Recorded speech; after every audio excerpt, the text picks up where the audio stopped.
بسم الله الرحمن الرحیم.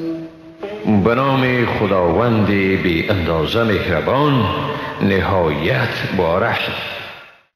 شهر رمضان الذي أنزل فيه القرآن هدى للناس وبينات من الهدى والفرقان، فمن شهد منكم الشهر فليصمه، ومن كان مريضا أو على سفر فعدة من أيام أخر، يريد الله بكم اليسر ولا يريد بكم العسر ولتكملوا العدة ولتكبروا الله على ما هداكم ولعلكم تشكرون.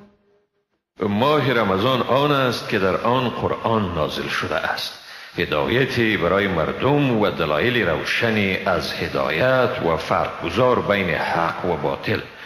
چون کسی از شما در این ماه مقیم باشد آن را روزه بگیرد، و اگر کسی مریض یا به سفر باشد و روزه را خورده باشد پس تعداد از روزهای دیگر را روزه بگیرد.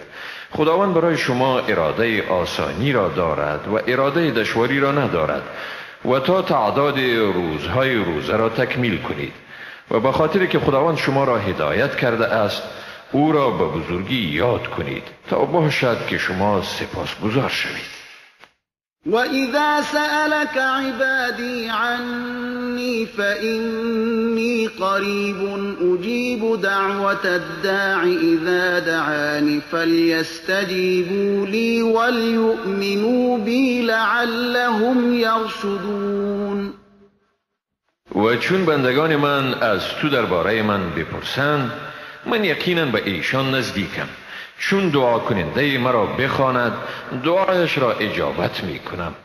پس باید دعوت مرا بپذیرند و باید به من ایمان آورند تا باشد که به راه راست راهنمون شوند.